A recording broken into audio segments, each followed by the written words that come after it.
Oy, ka-coffee, usapang salapi. Oy, pera. Yan gusto natin eh. Usapang pera. Pero ito, hindi ito pera lang ha. Dahil pera to. Bilyones po ang ilalabas na pondo ng PAGCOR. Dito po sa bilang initial investment nila. Pangunang puhunan lamang po yan. Initial investment lang po yan sa Maharlika Fund. Yan, sa balitang ito ka-coffee ng GMA News Online. No? PAGCOR ay 3.6 billion pesos, grabe ha, 3.6 bilyones na initial investment dyan po sa Maharlika Fund. Kung magiging successful itong implementation ng Maharlika Fund na ito, win-win solution po yan para sa Pilipinas dahil yung konsepto kasi nitong Maharlika Investment Fund, no? Yung pondong ipapasok dyan, gagamitin yan sa malalaking proyekto ng gobyerno sa mga infrastructure projects ng ating gobyerno para din sa kapakinabangan ng sambayan ng Pilipino. O ito yung mga pagmumulad niyan ka-coffee, yung mga ahensya na kumikita, no? Halimbawa itong PAGCOR. So sa balita ito ng GMA News Online, no, the Philippine Amusement and Gaming Corporation, ang daming pera dito, is eyeing to invest 3.6 billion pesos to 4 billion. Ang laki nito ha, 3.6 to 4 billion pesos for its income in the Maharlika Investment Fund. PAGCOR Chairman Alejandro Tenco said on Monday. Tama lang ito ka-coffee, i-invest ito. Though actually ka-coffee, sa pag-i-invest, no, lalo na yung mga malalaking organizations, halimbawa SSS, GSIS, may mga risk committee yan, no? Inaaral nila yun. Kasi pinapaikot din naman nila yung pera yan eh. I-check nila kumusta yung risk dito. Bearable pa ba itong risk na to? Kaya ba nating makontrol? Manageable ba yung risk na yan? O baka too much na yung investment para sa isang portfolio? So wag natin ituloy yan. So may mga risk managers yan, may mga committee yan na nagsusuri. Hindi basta-basta pasok ng bilyones sa isang portfolio.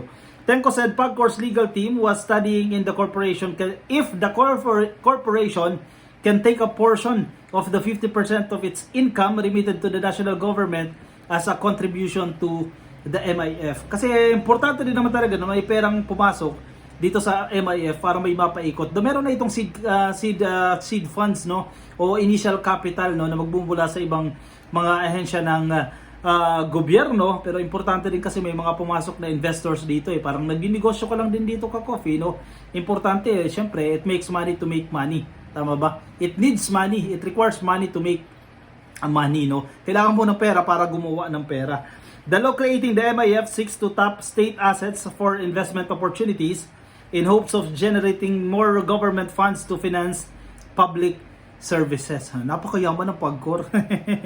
Ang daming pera ng PAGCOR, na mahal nga ang logo. Anyway, sige, pass muna tayo sa issue niyan. This is the 50% of our income remitted to the National Treasury after paying the 5% franchise tax.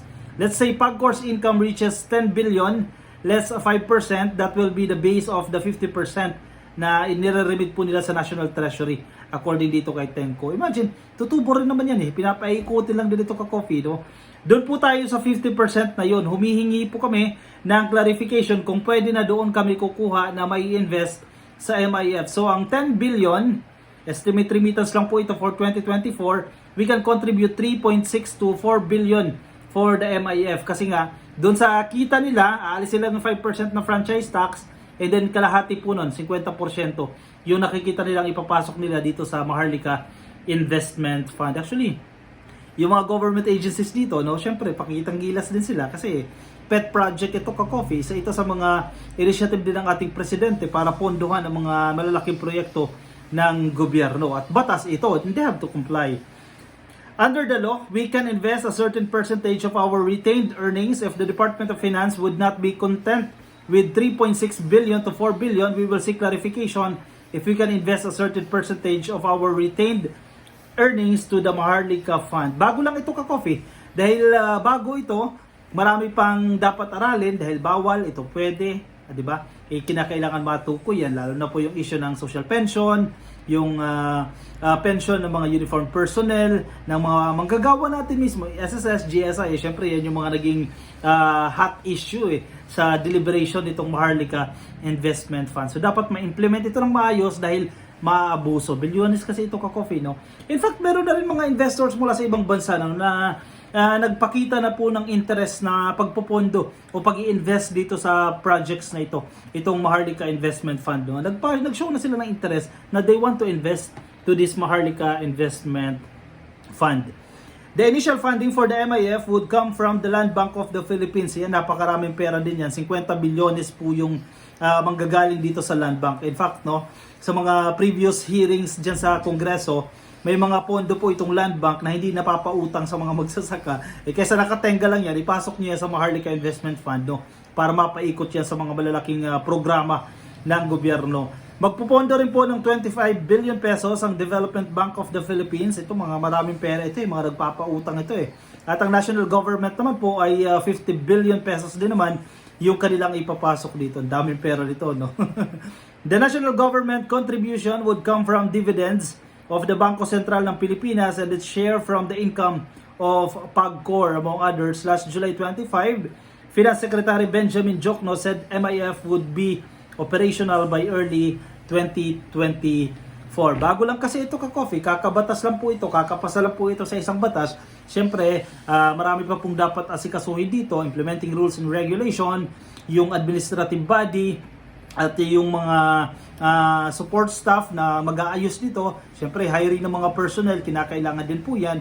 And malinaw naman doon sa batas na mayroong oversight function ang Kongreso. Ibig sabihin, pwede po nilang ma-monitor yan. Ang mga senador natin, mga mababatas natin, meron po silang karapatan na silipin itong operation nitong Maharlika Investment Fund. Kaya hopefully ka-coffee, sana yun ang ating hiling dito, mag-prosper ito. Gumanda itong proyekto na ito kasi tama nga naman, kesa uutang na naman tayo sa ibang bansa o hindi na sa ibang bansa, uutang tayo sa mga bangko dito sa Pilipinas, no? Edi mag-pool tayo ng pondo na pwede natin magamit para pondohan itong infrastructure projects natin, malalaking infrastructure projects ng administrasyon ng PBBM. Nandiyan, may pera naman pala .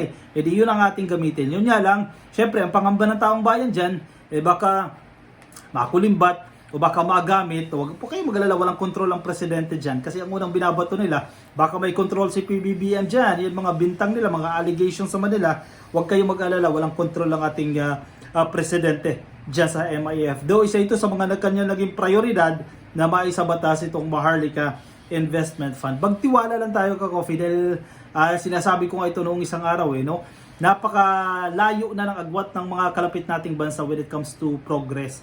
Napag-iwanan tayo, hindi tayo umusad, hindi tayo umunlad dahil sa mga leader na hindi naman dapat nanungkulan. Kawawa ang taong bayan. So baka ito, mga bago ito ka-coffee.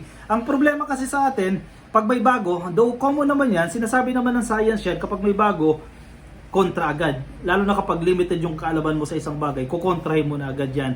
Tututol ka na agad. Hindi mo i-accept yung isang bagay na yan. Tingnan natin, baka ito yung sekreto.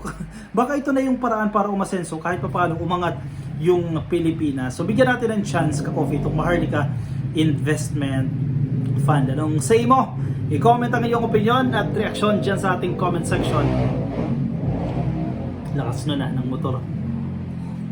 Lang babasa rin po ng iba nating mga, ang sarap ng kape ha? Maulan kasi no? Dito sa San Mateo at sa Metro Manila ang ulan at bumabaha pa sa ibang kalsada, no? Ingat kayo ka-coffee. Oy, hindi ka pa naka-follow, hindi ka pa naka-like ka-coffee ha, baka naman ha.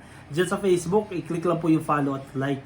Kung nasa YouTube, i-click lang po ang subscribe para dumami tayo ka-coffee at maraming salamat sa panonood, comment at pagla-like at pag-share sa ating video. Ingat po kayo ha. Nasaan pa po kayong panig ng daigdig. Paalam po sa inyo. Bye-bye.